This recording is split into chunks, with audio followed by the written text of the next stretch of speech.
ഞാനൊരടിമയെ സ്നേഹിച്ചാൽ, അള്ളാഹു പറയാണ്, എൻ്റെ മഹബ്ബത്ത് ഒരടിമക്ക് കിട്ടിയാൽ, കുന്തു സമഅഹു അല്ലദീ യസ്മഉ ബിഹി വബസറഹു അല്ലദീ യുബ്സിറു ബിഹി വയദഹു അല്ലതീ യബ്തിശു ബിഹാ വരിജ്ലഹു അല്ലതീ യംശീ ബിഹാ. അവൻ കാണുന്ന കണ്ണ്, കേൾക്കുന്ന കാത്, പിടിക്കുന്ന കൈ, നടക്കുന്ന കാൽ ഞാനായിത്തീരും. പ്രിയപ്പെട്ടവരെ, പണ്ഡിത ലോകത്ത് 2 വ്യാഖ്യാനമാണ് ഈ വാക്കിനുള്ളത്. അതിലൊന്ന്, എല്ലാ തിന്മകളിൽ നിന്നും, മഅസിയത്തുകളിൽ നിന്നും ആ അടിമയെ അള്ളാഹു രക്ഷപ്പെടുത്തും. എല്ലാ നന്മകളും ചെയ്യാൻ ശരീര അവയവങ്ങൾക്ക് താക്കത്ത് നൽകുകയും ചെയ്യും.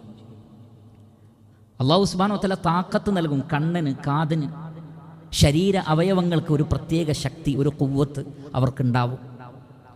ഒരു ജിമ്മിലും അവർ പോയിട്ടില്ലെങ്കിലും ഇൻഷാ അല്ലാഹ് അള്ളാഹു സുബ്ഹാനഹു വ തആല അവർക്ക് ശക്തി നൽകുന്നതാണ്. അതാണ് അതിലെ ഏറ്റവും പ്രധാനപ്പെട്ട. അഥവാ ഹറാമുകളിൽ നിന്ന് നാം നമ്മെ സംരക്ഷിക്കുന്നു, അള്ളാഹു നമ്മുടെ ശരീരത്തെ സംരക്ഷിച്ചു തരുമെന്നാണ്.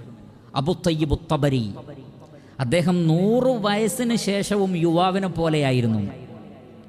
ഒരിക്കൽ അദ്ദേഹം ഉയരമുള്ള ഒരു കപ്പലിൽ നിന്ന് നിലത്തേക്ക് ചാടി. അത്രയും ഹൈറ്റാണ്.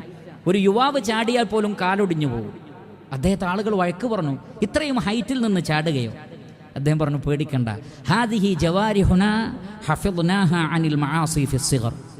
ഈ ശരീരാവയവങ്ങളുണ്ടല്ലോ, യുവത്വ കാലഘട്ടത്തിൽ ഹറാമുകളിൽ നിന്ന് നാം അതിനെ സംരക്ഷിച്ചു. റഹ്മാനായ റബ്ബ് ഹറാമാക്കിയതിലേക്ക് ഈ അവയവം കൊണ്ട് നമ്മൾ പോയിട്ടില്ല. അതുകൊണ്ട് ഫഹഫിളഹല്ലാഹു അലൈനാ ഫിൽ കിബർ, വാർദ്ധക്യത്തിൽ അള്ളാഹു നമുക്കിത് സംരക്ഷിച്ചു തരികയാണ്. സഹീഹായ ഹദീസിൻ്റെ മഅനയിൽ വന്നതാണ് അത്. ഇൻഷാ അല്ലാഹ് അത് വരുന്നുണ്ട്.